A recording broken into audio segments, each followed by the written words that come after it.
Hello, hello, salut tout le monde, super contente de vous retrouver dans cette vidéo. Aujourd'hui, je voulais parler d'un sujet très délicat en ce qui concerne les afro-descendants dont je fais partie, voilà, et qui sont chrétiens. Il s'agit des invocations d'esprit ou encore le culte qu'on dévoue aux morts. Ou disons comme ça, car j'étais vraiment interpellée cette semaine par l'approche que nous avons, nous chrétiens et en même temps afro-descendants, quand il s'agit de nos parents ou encore de nos ancêtres. Voilà. Personnellement, en ce qui concerne les traditions et en ce qui concerne les croyances doc de nos villages, je n'y m'y connais pas, donc personnellement, je ne peux pas me prononcer parce que je ne peux pas me prononcer sur ceux dont je ne maîtrise pas et je ne peux pas parler de ceux dont je ne sais de quoi il s'agit. Mais maintenant, moi, je suis chrétienne, j'ai été éduquée et j'ai grandi avec le christianisme depuis petite, voilà, hein. J'allais à l'église, voilà. Donc moi, je peux me permettre de parler par rapport au christianisme et par rapport à la Bible. Car il y a une erreur que je vois, je ne sais pas si c'est une erreur, mais moi je trouve que c'est une erreur personnellement. Après, si je me trompe, je vous en prie, venez et rectifiez-moi car on ne finit pas d'apprendre. Mais moi, j'étais interpellée, je trouve ça erroné quand je vois beaucoup de personnes qui le font et qui le disent. Voilà, ils déclarent, ils souhaitent ou ils proclament le repos de l'âme de leurs êtres, de leurs proches qui sont décédés et en même temps, ils demandent à ce que ces personnes veillent sur nous, les vivants, ou encore que les bénédictions de ces personnes-là nous accompagnent. Moi, en tant que chrétienne, en tant que fille de Dieu, et m'appuyant sur la Bible, je trouve que c'est erroné, car tu ne peux pas être chrétien et en même temps tu voues un culte mort alors que la Bible dit de ne pas le faire. Je peux toujours me tromper, mais moi je dis et je pense, quand si on est chrétien et qu'on demande la paix, le repos de l'âme, de ce que vous voulez, le repos, quelqu'un est mort, hein, on lui souhaite juste de bonnes continuations, car nous sommes tous faits de trois dimensions, esprit, corps et âme. Quand on meurt, le corps qui est la poussière retourne à la poussière, l'âme s'en va, car la respiration que Dieu nous a insufflée arrête de fonctionner, et notre esprit retourne d'où il vient. Et les esprits, on sait bien qu'ils vont vers, ils s'élèvent. Bon, après moi, personnellement, en m'appuyant sur la parole qui est dans la Bible, je vais aller lire avec vous dans Deutéronome, dans Ésaïe d'abord, hein, dans Ésaïe chapitre 8, à partir du verset 19, qui dit ceci. Lorsqu'on viendra vous dire, allez donc consulter ceux qui évoquent les esprits, ceux qui prédisent l'avenir, ceux qui chuchotent et marmottent. Les peuples ne doivent-ils pas consulter leur Dieu et s'adresser aux morts en faveur des vivants? Alors vous répondrez à la loi et à l'acte écrit, ou encore dit à la loi et au témoignage. Si l'on ne parle pas ainsi, alors pas d'aurore pour eux. On traversera le pays pressé et affamé et il arrivera sous l'effet de la faim qu'exaspéré, en levant les yeux vers le haut. On maudira son roi, on maudira son Dieu, puis regardant la terre, on n'y trouvera que détresse, ténèbres, sombres, angoisse et l'on sera poussé dans la nuit la plus noire. Voilà, donc, ceci m'a conduit également dans Deutéronome 18, chapitre 18, verset 9 à 13, où on parle de ce qui est abominable à Dieu. Car ce que nous devons savoir, et ça, comme j'ai appris dans l'étude biblique, hein, les Juifs, c'est le peuple choisi et il ne faut pas tergiverser là-dessus ou, voilà, réfléchir là-dessus, c'est ça quoi. C'est le peuple qui a été choisi par Dieu et à partir de on tire des leçons pour être de bons chrétiens. Donc, nous sommes les fils de Dieu par alliance. Et voilà quoi, il y a trois dimensions quoi. Il y a les Juifs qui sont le peuple choisi. les chrétiens qui sont les fils de Dieu, voilà, nous qui avons été convertis, et les païens, ceux qui ne croient pas. Donc, quand on décide vraiment, en tant que chrétien, on devrait savoir ce qui est une abomination pour Dieu, que ce soit dans le Nouveau et que dans l'Ancien Testament. C'est pas que on est chrétien et puis là, à côté, on a notre coutume, je veux dire, il faut choisir, quoi. Il faut vous décider, quoi. Il faut choisir. Où tu crois, parce qu'il est dit que ces peuples-là, il y avait des peuples autres que les Juifs qui faisaient ces pratiques-là. Dans Deutéronome 18, au chapitre, de partir du verset 9 à 13, il est dit, mais que Dieu trouve cela abominable à nous qui sommes chrétiens. Car il dit au peuple d'Israël, les Juifs qu'il a choisi, qu'il a envoyé conquérir ces peuples-là, il leur recommande de ne pas faire comme ce peuple. Entre autres, qu'est-ce que ce peuple faisait qui était aussi abominable? C'était des personnes qui immolent leurs filles par le feu. Oui, ils passent leurs fils et leurs filles par le feu. Ils sont des devins qui se mêlent de divination. Ils font des pronostics, ils sont des enchanteurs, ils sont des magiciens, ils sont des sorciers, des personnes qui consultent les esprits, des diseurs de bonne aventure, des personnes qui interrogent les morts. Ouais, c'est là maintenant que on se rejoint, voilà. Parce que moi, ce que je sais, c'est que j'ai très souvent entendu personnellement parler de les morts veillent sur nous. Les morts, particulièrement de mon côté de l'Afrique, où on consacre beaucoup d'importance aux morts. Et quand on est chrétien et qu'en même temps, on fait cela, voilà, moi je trouve ça vraiment une contradiction. Déjà qu'il est dit que tous ceux qui font ces pratiques, dans tous les endroits où il y a cette pratique, on y trouve détresse, on y trouve ténèbres, on y trouve des angoisses. Et moi, par expérience, je trouve que c'est vrai parce que dans ces parties du monde où il y a toutes ces pratiques-là, dans tous ces villages où il y a toutes ces pratiques-là, c'est là-bas qu'il y a les angoisses, c'est là-bas qu'il y a la pauvreté, c'est là-bas qu'il y a les gens qui souffrent, c'est là-bas qu'il y a les gens qui meurent. Les villages se vident, mais on continue pourtant à s'accrocher à ces pratiques. Mais pourquoi? Du moment qu'on te fait comprendre que ces pratiques-là font en sorte que Dieu te couvre de propre, pourquoi tu continues à demeurer dans les épaisses ténèbres? Je n'arrive pas à comprendre, quoi. Quand on est ignorant, c'est un conte, mais au moins c'est quand on te dit la vérité, quand tu as la possibilité d'avoir la vérité, adhère. À qui ça ne ferait pas plaisir de voir la lumière dans sa vie, quoi, chasser les ténèbres, car il est dit, je vais vous lire avec vous, dans Ésaïe, chapitre 9, verset 5 à 6, il est dit, car un enfant est né pour nous, un fils nous est donné, et il exercera l'autorité royale. Il sera appelé merveilleux conseiller, Dieu fort, Père à jamais, prince de la paix. Il étendra sa souveraineté et il instaurera la paix qui durera toujours au trône de David et à tout son royaume. Sa royauté sera solidement fondée sur le droit et la justice, dès à présent et pour l'éternité. Voilà ce que le Seigneur des armées célestes dans son ardent amour. Voilà ce que fera le Seigneur des armées célestes dans son ardent amour. Voilà, si nous sommes tous appelés à rechercher cette lumière-là, à vouloir enlever de nous l'opprobre, à vouloir enlever de nous les ténèbres, éloigner de nous les ténèbres, à vouloir éloigner de nous l'angoisse, à vouloir acquérir la paix, à vouloir la joie, vivre dans le droit et la justice. Pourquoi on ne rejette pas ces pratiques abominables? Moi, je dis qu'elles sont abominables. Et quand je vois encore des chrétiens vraiment qui sont chrétiens, qui vont à l'église, qui prient, qui parlent de Dieu à gauche, à droite, et puis qui font ces pratiques-là. Mais vraiment, moi, ça me fait souvent... Je peux comprendre ceux qui sont concentrés à cette pratique. C'est un choix, car tout le monde est libre de choisir ce qu'il veut faire. Mais quand je vois les chrétiens, soit par ignorance, soit par je sais pas quoi, parce qu'ils ne veulent pas renoncer au péché, qui font tout ça. Moi, ça me fait un peu...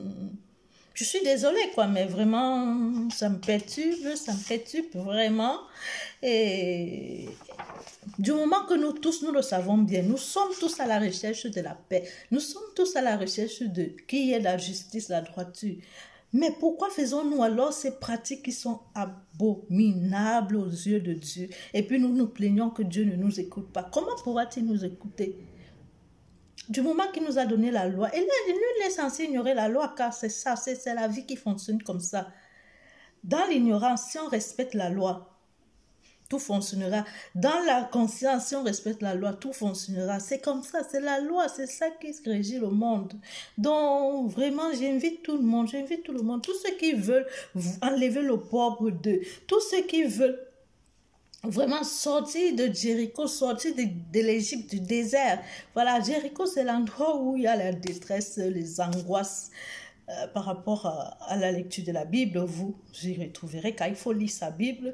Voilà, tous ceux qui veulent faire jaillir une grande joie en eux, tous ceux qui veulent avoir le partage de la manifestation des bienfaits de Dieu, de la bonté de Dieu, tous ceux qui veulent enlever le joug sous leurs épaules, voilà, car Jésus a dit, venez à moi, vous qui êtes chargés, que sur le poids, qui ployez sur le poids de vos fardeaux, venez à moi, je vais prendre votre joug, donnez-moi votre joug et prenez le mien qui est doux et léger.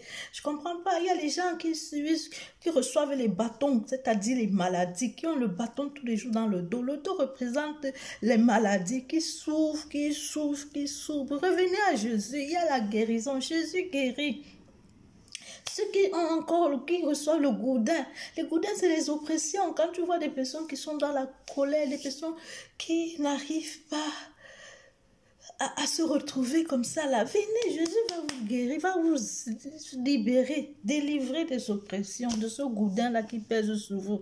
Il va vous donner les chaussures aux pieds, le zèle, vous serez zélés pour pouvoir annoncer l'évangile comme je le fais maintenant, là, vous serez zélés. Voilà, vous aurez ce manteau-là qui est le sang de Jésus comme protection. Plus que ça, moi, je ne sais pas quoi. Le feu du Saint-Esprit qui va nous embraser vraiment, qui va venir nous émonder. C'est ça qui va nous aider, qui va nous instruire, qui va nous consoler, qui va nous conduire, qui va nous guider. Qui va nous conduire vers la foi véritable, car c'est tout un cheminement. La foi, pour faire grandir sa foi, c'est comme quand on fait du sport. C'est pas que parce que tu es chrétien, ta foi est déjà grande. Non, c'est pas parce que tu es parti à la salle de sport où tu as fait même 4 heures, une journée de sport que tu es musclé. Non. Pour devenir musclé, c'est tout un processus. Il faut s'exercer régulièrement, constamment, avec discipline, avec ardeur. Alors, on fera des muscles. C'est pareil avec la foi. Il faut travailler notre foi. Une foi, elle va être une foi. La foi d'être entretenue, elle doit pouvoir être sémée et pouvoir grandir comme le grain de sénévé. Jésus l'a dit à ses apôtres qui ont dit, augmente notre foi, Jésus, qui ont demandé à Jésus d'augmenter leur foi. Jésus a dit, quand votre foi, même si elle est petite comme la graine de sénévé, ce serait bon pour déplacer les montagnes, c'est-à-dire une graine, elle est sémée. Donc, si on sème, si tu as la graine, la parole, prenez le temps de s'aimer la parole dans votre vie. Soyez une bonne terre dans laquelle la parole va pouvoir grandir, voilà, et devenir, se déployer, se transformer. Oh, vraiment,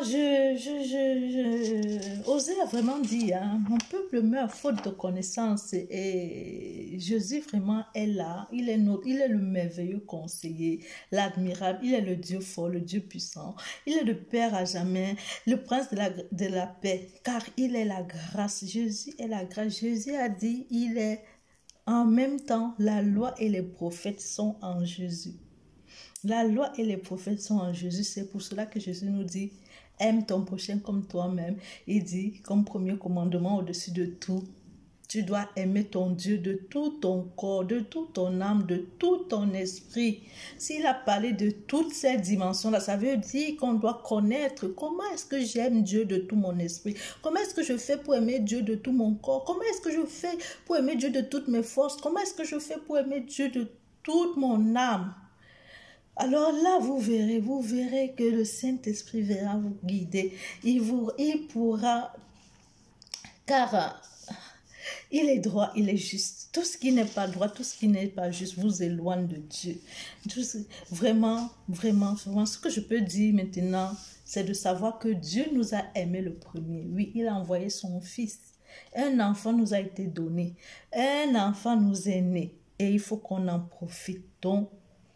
Donc, vraiment, ne rejetez pas ce que je viens de vous dire, mais vraiment, prenez ça sur vous. Prenez ça sur vous. Demandez un signe extraordinaire à l'Éternel. Demande un signe extraordinaire à l'Éternel, car il est dit dans Ésaïe au chapitre 7.